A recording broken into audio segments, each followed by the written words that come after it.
ओम शांति। आज बाबा के 28 जुलाई 2020 के साकार मधुर महावाक्य हैं और आज के महावाक्यों में बाबा ने याद का विशेष रूप से महत्व समझाया कि बच्चे बाबा की याद में रहने से जो भी खिटखिट है सब समाप्त हो जाएगी। याद से आपकी तंदुरुस्ती भी अच्छी रहेगी। सुबह सुबह उठकर स्नान आदि कर पैदल बाप की याद में चलो तो तंदुरुस्ती अच्छी रहेगी। साथ साथ बाबा ने याद दिलाया कि शरीर पर कोई भरोसा नहीं है। जो कमाई करनी है वो अभी करनी है और अपने टाइम को वेस्ट नहीं करना है। आप दूरादेशी विशाल बुद्धि बने, अपनी बुद्धि को बहुत दूर तक अच्छी तरह से विशालता से किसी बात को समझें कि हम आत्माएं मूल वतन से यहाँ पार्ट बजाने आई हैं। हर एक एक्टर का पार्ट अपना अपना है। एक का पार्ट ना मिले दूसरे से।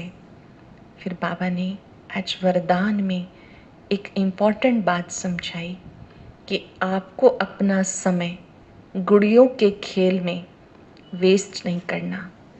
कभी कभी ऐसार संसार की बातें, निर्जीव बातें, ईर्ष्या अनुमान की बातें आप उनमें वक्त देते हो, उनमें हाँ में हाँ मिलाते हो, तो ये भी जैसे कि उनमें आप प्राण भर देते हो। व्यर्थ के खाते को समाप्त करना है। जब ऐसा कुछ हो जाता है फिर आप सोन्नति के प्लान बनाते हो, बाबा की याद से अपने को ठीक करते हो। तो अपने समय को बचाना है ज्ञान सागर की याद से और साथ साथ बाबा की याद के जो स्वमान हैं उनसे इस गुड़ियों के खेल को समाप्त करना है। आज के दिन की एक और विशेषता, आज का दिन दीदी मनमोहिनी जी जो कि इस यज्ञ में एक महत्वपूर्ण पालना का पार्ट अदा करके गई, जिनका जन्म 1915 में सिंध में हुआ और जब वो ज्ञान मार्ग में आए तो उनको बाबा की शिक्षाओं से बाबा से विशेष स्नेह रहा। उनका नाम गोपी रखा गया। आज के दिन 28 जुलाई उन्होंने अपना पुराना शरीर छोड़ा। उनके स्मृति दिवस पर, उनकी पुण्यतिथि पर हम सभी ब्रह्मावत्स एक शुभ संकल्प लेते हैं कि हम उनके विशेषताओं को अपने जीवन में अवश्य लाएंगे। उनकी बहुत सुंदर जो विशेषता थी कि उनको एक्यूरेसी बहुत पसंद थी। कोई भी कार्य को बहुत अच्छे तरीके से करना, विधिवत करना और किसी के अवगुण को कभी चित्त पे ना रखना। अगर हम किसी के अवगुण को चित्त पर रखते हैं तो आज नहीं तो कल हमारे जीवन का हिस्सा बन जाएगा। दीदी मनमोहिनी जी कहा करते थे कि सबके गुणों को ग्रहण करो, आपका चित्त निर्मल हो जाएगा। और जो आत्मा सबकी विशेषता देखती है तो वो विशेष बन जाती है। ऐसे मीठी दीदी मनमोहिनी जी जिन्होंने अंतिम नारा सबको दिया, अब घर जाना है, अब घर जाना है। किसी भी सभा में जब वो ज्ञान की बातें समझाते थे, लास्ट में सबको पक्का कराते थे कि सब मिलकर बोलें, अब घर जाना है। घर जाना है मतलब मूल वतन जाना है। तो उसकी तैयारी सच्ची कमाई जमा करने की हम सबको अभी से करनी है। 28 जुलाई 1983 में उन्होंने अपनी पुरानी देह का त्याग किया। ऐसी महान आत्मा को, ऐसी विशेष आत्मा को, आधार मूर्त आत्मा को हम सब दिल से शत शत नमन करते हैं, वंदन करते हैं। 1 मिनट के लिए कोई भी एक विशेषता को अपने में लाने का हम सब ब्रह्मावत्स गॉडली स्टूडेंट दृढ़ संकल्प करते हैं।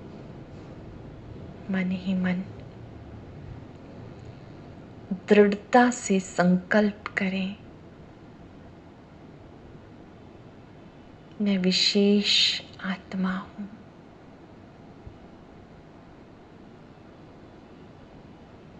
आज से मुझे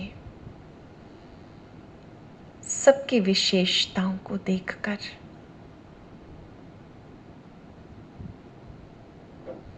उन्हें अपने में लाना है। विशेषता दाता को साथ रखते हुए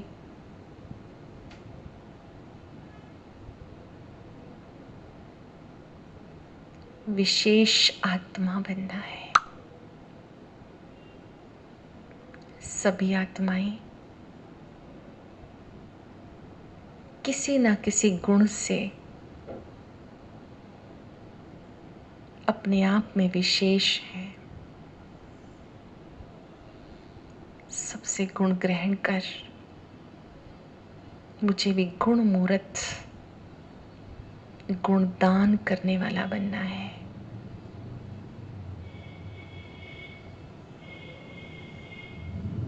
अब सुनते हैं आज की मुरली को विस्तार से। बाबा ने कहा, मीठे बच्चे, इस बेहद नाटक में तुम वंडरफुल एक्टर हो। सभी आत्माएं वंडरफुल एक्टर हैं। ये अनादि नाटक है, इसमें कुछ भी बदली नहीं हो सकता। ये अनादि नाटक है, सबका पार्ट अपना अपना है, इसमें कुछ भी बदली नहीं हो सकता। क्वेश्चन है, बुद्धिवान दूरादेशी बच्चे ही किस गुह्य राज को समझ सकते हैं? बुद्धिवान दूरादेशी बच्चे ही किस गुह्य राज को समझ सकते हैं? मूल वतन से लेकर सारे ड्रामा के आदि मध्य अंत का जो गुह्य राज है वह दूरादेशी बच्चे ही समझ सकते हैं। बीज और झाड़ का ज्ञान उनकी बुद्धि में रहता है। मूल वतन हम आत्माओं का घर है। इस सृष्टि चक्र की यथार्थ नॉलेज, बीज और झाड़ का ज्ञान उनकी बुद्धि में रहता है। वो जानते हैं इस बेहद के नाटक में आत्मा रूपी एक्टर जो ये चोला पहनकर पार्ट बजा रही है, इसे सतयुग से लेके कलयुग तक पार्ट बजाना ही है। ध्यान से समझेंगे। आत्मा अजर अमर अविनाशी है। आत्मा एक शरीर छोड़ फिर दूसरे में चली जाती है। परम धाम से जब हम आत्माएं आती हैं तो पहले सतयुग में आती हैं, फिर त्रेता युग में, फिर द्वापर और कलयुग में। तो देह बदलती रहती है। आत्मा अविनाशी है, वो कभी भी मृत्यु को प्राप्त नहीं होती है। कोई भी एक्टर बीच में वापस नहीं जा सकता। जो आत्मा मूल वतन से आ गई सृष्टि चक्र में, वो अपना पार्ट प्ले करके लास्ट में फिर वापस जाती है। बीच में से कोई वापस नहीं जा सकता। गीत है, तूने रात गवाई सोए के, दिवस गवायो खाए, हीरा जन्म अनमोल था, कोड़ी बदले जाए। ओम शांति। ये गीत बच्चों ने सुना। अब इसमें कोई अक्षर राइट भी हैं तो रॉन्ग भी हैं। सुख में तो सिमरन किया नहीं जाता, दुख को भी आना है ज़रूर। दुख हो तभी तो सुख देने के लिए बाप को आना पड़े। जब दुखी हो जाते हैं तभी तो सुख देने के लिए शिव बाबा को परम धाम से आना पड़े। मीठे मीठे बच्चों को मालूम है अब हम सुख धाम के लिए पढ़ रहे हैं। सुख धाम मतलब सत्युगी दुनिया में जाने के लिए पढ़ रहे हैं। शांति धाम और सुख धाम, पहले मुक्ति फिर होती जीवन मुक्ति। मुक्ति मतलब परम धाम में जाना, जीवन मुक्ति मतलब सतयुग में आना, जहाँ जीवन भी है लेकिन मुक्त अवस्था में, कोई बंधन नहीं। शांति धाम घर है, वहाँ कोई पार्ट नहीं बजाया जाता। शांति धाम सबका घर है, वहाँ कोई पार्ट नहीं बजाया जाता। वहाँ तो आत्मा बिना शरीर के है, तो आत्मा देखेगी कैसे, सुनेगी कैसे। परम धाम में तो सब छोटे छोटे स्टार हैं, ज्योति बिंदु आत्माएं हैं। एक्टर घर में चले जाते हैं, वहाँ कोई पार्ट नहीं बजाते। पार्ट तो स्टेज पर बजाया जाता है, ये भी स्टेज है। ये संगम युग पर हम सब आत्माएं पार्ट प्ले कर रही हैं। वर्ल्ड एक स्टेज है। आत्माएं देह रूपी वस्त्र को धारण कर अपना अपना पार्ट बजा रही हैं। जैसे हद का नाटक होता है, वैसे ही बेहद का नाटक है। इसके आदि मध्य अंत का राज सिवाय बाप के कोई समझा ना सके। ये जो नाटक है, इसका आदि मध्य अंत बाबा के सिवाय कोई समझा ना सके। वास्तव में ये है यात्रा अथवा युद्ध अक्षर सिर्फ समझाने में काम आते हैं। है तो ये याद की यात्रा, बाकी इसमें युद्ध आदि कुछ है ही नहीं। यात्रा ही अक्षर है, बाकी तो याद है। याद करते करते क्या हो जाएगा? बाबा को प्यार से याद करते करते पावन बन जाएंगे। ये यात्रा पूरी भी यहाँ ही होगी, कहीं जाना नहीं है। बच्चों को समझाया जाता, पावन बनकर अपने घर जाना है। ध्यान रहे, जिस रूप में हम आए थे ऐसे ही रूप में वापस जाना है। पावन आत्माएं आई थी, पावन बनकर वापस जाना है। अपवित्र तो जा ना सके, अपने को आत्मा समझना है। मुझ आत्मा में सारे चक्र का पार्ट है। ये छोटी सी बिंदी आत्मा हूँ या मस्तक में, छोटी सी बिंदी आत्मा में पूरे चक्र का पार्ट है। अब वो पार्ट पूरा हुआ, बाबा राय देते बहुत सहज याद करने की। बहुत सहज बात बाबा कहते हैं, मुझे याद करो। बाकी बैठे तो यहाँ ही हैं, कहीं आते जाते नहीं हो। बाबा आकर कहते मुझे याद करो तो तुम पावन बन जाएंगे। युद्ध कोई नहीं है, अपने को तमो प्रधान से सतो प्रधान बनाना है। माया पर जीत पानी है, विकारों पर जीत पानी है। अटेंशन देंगे हम बाबा की बात पर। बाबा की याद से हमें माया पर, विकारों पर जीत पानी है। किसी में काम, क्रोध, लोभ, मोह, अहंकार, आलस्य, ईर्ष्या, द्वेष, आवेश, कोई भी विकार है, डरना नहीं। बाबा की याद से इन विकारों पर विजयी बन जाना है। बाप ज्ञान का तीसरा नेत्र देते हैं, तुम बच्चे दुरादेशी बन जाते हो। बाबा जब आते हैं तो हमारा तीसरा नेत्र खोल देते हैं, ज्ञान का नेत्र, जिससे बाबा ने कहा आप दुरादेशी बन जाते हो। मूल वतन से लेकर सारे ड्रामा का चक्र तुम्हारी बुद्धि में याद है। जैसे हद का ड्रामा देखकर फिर आकर सुनाते हैं क्या क्या देखा, तुम्हारी बुद्धि में भी भरा हुआ है। जो वर्णन करते हैं आत्मा में भरकर जाते हैं, फिर आत्मा आकर के पार्ट प्ले करती है। सारा पार्ट किस में भरा हुआ है? छोटी सी बिंदी आत्मा में। ये बेहद की बातें हैं। तुम बच्चों की बुद्धि में इस बेहद ड्रामा के आदि मध्यंत का राज रहना चाहिए, जो रिपीट होता रहता है। जैसे हद के नाटक में एक एक्टर निकल जाता है, फिर बदले में दूसरा आ सकता है। कोई बीमार हुआ, उसके बदले में दूसरा ऐड कर देंगे। वैसे कोई नाटक हो रहा है, कोई एक्टर बीमार हो गया तो रिप्लेस कर देते हैं, दूसरे को ले लेते हैं। ये तो चैतन्य ड्रामा है, इसमें जरा भी अदली बदली नहीं हो सकता। तुम बच्चे जानते हो हम आत्मा हैं, ये शरीर रूपी चोला है। हम आत्मा हैं और ये शरीर रूपी चोला है। जैसे ड्रेस मैली हो जाती है, हम एक उतार के दूसरी पहनते हैं। आत्मा भी एक शरीर छोड़ दूसरा लेती है। तुम बच्चे इस सारे चक्र को भी समझते हो। बाप आकर श्रीमत देते हैं याद में रहने की। बिना याद के आत्मा पावन बन नहीं सकती है। बाबा ही आकर याद की विधि बताते हैं। याद के लिए तुम्हें यहाँ फुर्सत अच्छी है। मधुबन में आते हैं, बाबा से मिलने आते हैं, तो फुर्सत बहुत अच्छी है। सवेरे में स्नान आदि कर बाहर घूमने फिरने में बहुत मज़ा आता है। अंदर में याद रहे हम सब एक्टर हैं। खूब प्रैक्टिस करेंगे। मैं छोटी सी बिंदी आत्मा एक्टर हूँ, इस शरीर रूपी वस्त्र के द्वारा अपना अभिनय कर रही हूँ। बाबा ने कहा अंदर में ये अभ्यास चलता रहे, स्नान आदि कर, पैदल चलते रहो, सैर करते रहो और बुद्धि में ज्ञान का चिंतन हो। अब ध्यान देंगे बाबा की बात पर।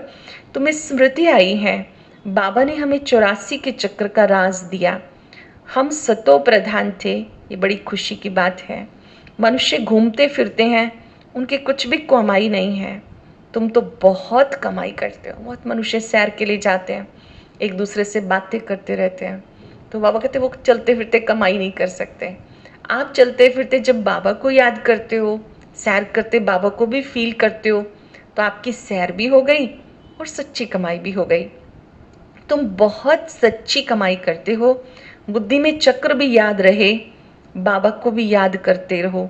कमाई करने की युक्तियां बाबा अच्छी अच्छी बताते हैं।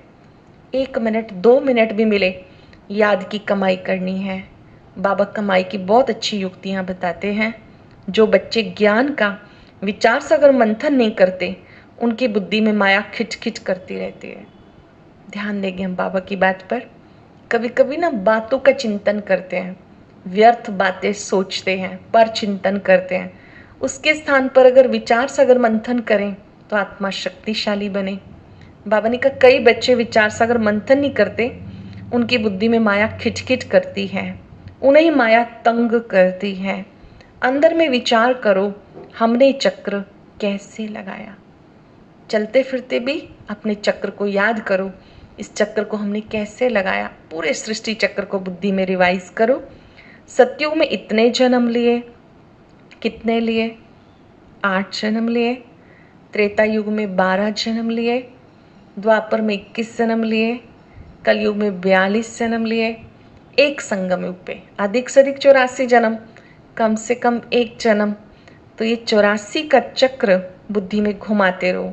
बाबा ने कहा मुझे याद करो तो सतो प्रधान बन जाएंगे। चलते फिरते बुद्धि में याद रहे तो माया की खिटखिट समाप्त हो जाएगी। बाबा की याद में कितनी ताकत है, माया की खिटखिट समाप्त हो जाएगी। तुम्हारा बहुत बहुत फायदा होगा, याद से बहुत फायदा होगा। कौन सा फायदा? डायरी में नोट करेंगे। माया की सारी खिटखिट समाप्त हो जाएगी। सब विकारों को दूर करने की जो औषधि है वो बाबा की याद है। कहने का भले स्त्री पुरुष साथ जाते हो, हर एक को अपने से मेहनत करनी है अपना ऊंच पद पाने के लिए। सैर करने जाते हैं, प्रवृत्ति वाले इकट्ठे भी जाते हैं। तो बाबा कहते हैं अगर आप इकट्ठे भी जाते हो तो आपस में बात करने के बजाय सैर करते हुए बाबा से बात करो। बड़ा चैलेंजिंग वर्क है। घर से बाहर जब निकलते हैं तो घर की बातों की हम लेन देन करते हैं। तो बाबा ने कहा स्त्री पुरुष साथ में जाते हैं तो हर एक को अपने सिर मेहनत करनी है अपना ऊंच पद पाने की। अकेले में जाने से तो बहुत ही मज़ा है, अपने ही धुन में रहेंगे। दूसरा साथ में होगा तो बुद्धि इधर उधर चली जाएगी, बातों में चली जाएगी। एक दूसरे से हमें वायदा कर लेना चाहिए, जब हम सैर करेंगे तो बाबा के साथ सैर करेंगे मौन में, और अगर कुछ दूसरी आवश्यक बात है तो बैठ के अलग से करेंगे, पर सैर करते हुए कमाई भी जमा करेंगे। है बहुत सहज। बगीचे आदि तो सब जगह है। इंजीनियर होगा तो उसका ये चिंतन चलेगा कि यहाँ पुल बनानी है, ये करना है, बुद्धि में प्लान आ जाता है। तुम भी घर बैठे फिर भी बुद्धि उस तरफ लगी रहे, ये आदत रखो, तुम्हारे अंदर ये चिंतन चलता रहे। पढ़ना भी है, धंधा आदि भी करना है। पढ़ना भी है, धंधा आदि भी करना है। बुद्धि योग बाबा से लगा रहे, हाथों से काम होते रहे, बुद्धि बाबा से लगी रहे। इसको कहते कर्म योग। बूढ़े जवान बच्चों आदि सबको पावन बनना है। आत्मा को हक है बाबा से वर्षा लेने का। बच्चों को छोटेपन में ही ये बीज पड़ जाए तो बहुत अच्छा है। छोटे बच्चों में भी ज्ञान के संस्कार शुरू से ही हों तो बहुत अच्छा है, क्योंकि जब छोटे होते हैं तो संस्कार कच्चे धागे के समान होते हैं। धीरे धीरे वो संस्कार पक्के होकर बड़ा अच्छा मजबूत रस्सा बन जाता है। जब बुजुर्ग हो जाते हैं तो कितना भी कोशिश करो, संस्कार बदलने में बहुत मेहनत लगती है। और बाल्यकाल से ही अच्छी बातों को सीखते रहें, संस्कार बदलते रहें, तो बाबा कहते हैं बीज अच्छा पड़ जाए तो बहुत अच्छा है। आध्यात्मिक विद्या और कोई सिखा ना सके। तुम्हारी ये जो आध्यात्मिक विद्या है ये तुम्हें बाबा ही आके पढ़ाते हैं। ये आध्यात्मिक विद्या जिसमें हम आत्मा और परमात्मा का ज्ञान प्राप्त करते हैं, बाबा के सिवाय कोई और नहीं सुना सकता। उन स्कूलों में मिलती है जिस्मानी विद्या, ये है रूहानी विद्या। वहाँ पर तो शास्त्रों की जिस्मानी विद्या, ये रूहानी विद्या है जो तुम्हें भगवान सिखाते हैं। इसका किसी को पता नहीं। ये स्पिरिचुअल नॉलेज है जो रूहानी बाप आके पढ़ाते हैं। एक ही बार, कल्प में एक बार बाबा रूहानी नॉलेज देते हैं। ये रूहानी नॉलेज स्पिरिचुअल नॉलेज है। स्पिरिचुअल फादर सब आत्माओं का बाप है, वही पढ़ाते हैं।